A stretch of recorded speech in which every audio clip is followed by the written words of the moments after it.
Good morning everyone. सो बेटा, आज हम हिंदी में एक नया पाठ शुरू करेंगे। पाठ 7, वर्षा। वर्षा क्या होती है? बारिश। आप सब लोगों को बारिश अच्छी लगती है ना? आजकल तो कितनी बारिश होती है ना? तो आज हम सारे वर्षा के बारे में पढ़ेंगे, मतलब बारिश के बारे में पढ़ेंगे। वर्षा बहुत ही प्यारी ऋतु है। क्या है? वर्षा बहुत ही प्यारी ऋतु है, मतलब सबको मजा आता है बारिश में। यह सभी को खुशी प्रदान करती है। जैसी बारिश आती है सबको कितना खुश हो जाते हैं ना कि हाँ बारिश आ गई, अब तो मस्ती करेंगे। आइए जाने वर्षा कैसे होती है। आज हम पढ़ेंगे कि वर्षा कैसे होती है। छुट्टी का दिन था, मतलब छुट्टी थी।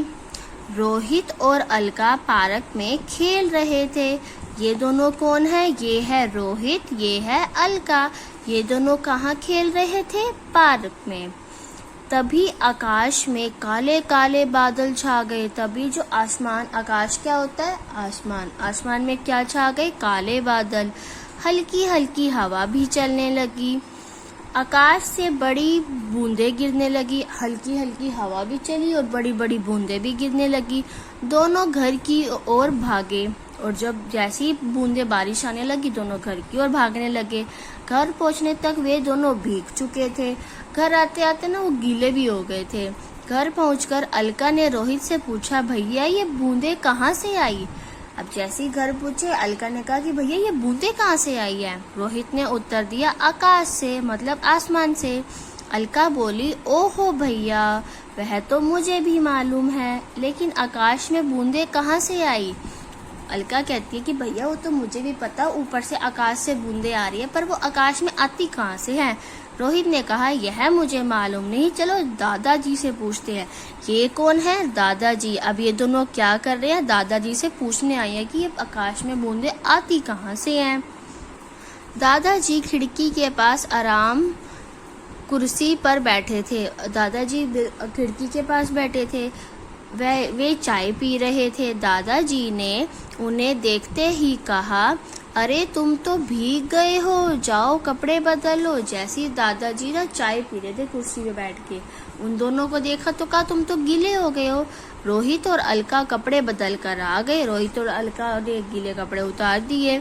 तब रोहित ने पूछा, दादाजी आकाश से बूंदें कैसे गिरती हैं? यह पानी कहाँ से आता है? रोहित क्या पूछता दादाजी से कि आकाश से बूंदें कैसे गिरती है, उसमें पानी कहाँ से आता है? दादाजी ने कहा, इन बूंदों को बादल गिराते हैं। दादाजी ने क्या कहा? इन बूंदों को बादल गिराते हैं। अलका बोली, लेकिन दादाजी बादल इन्हें कहाँ से लाते हैं? पर बादल कहाँ से लाते हैं? दादाजी हंसने लगे। दादाजी ने फिर हंसने लगे कि ये क्या पूछ रहे हैं। वे बोले, तुम्हें मालूम ही है, समुद्रों, झीलों, नदियों और तालाबों में पानी होता है। सूरज की गर्मी से यह पानी भाप में बदलता रहता है। भाप आकाश में पहुंचती है। यह भाप इकट्ठी होकर बादल बन जाती है। उन्होंने क्या कहा कि तुम्हें तो पता है समुद्रों, झीलों और नदियों में, तालाबों में पानी होता है। देखो, समुद्र में भी पानी होता है, नदी में भी होता है।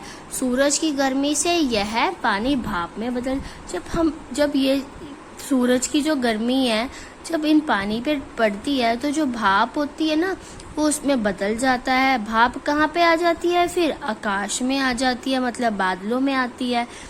यही भाप इकट्ठी होकर बादल बन जाती है। जो ये भाप होती है ना, ये इकट्ठी होकर क्या बन जाती है? बादल बन जाती है। लेकिन भाप आकाश में क्यों जाती है? रोहित ने पूछा। रोहित कहता है कि ये भाप क्यों जाती है आकाश में? दादाजी ने बताया, क्योंकि भाप वायु से हल्की होती है, इसलिए यह ऊपर की ओर जाती है। ठीक है, उसने क्या कहा, जो भाप होती है ना, वो हवा से भी बहुत हल्की होती है, वो उसका वजन ही नहीं होता, इसलिए वो ऊपर की ओर चली जाती है। अब इसका नेक्स्ट हम पार्ट 2 में करेंगे।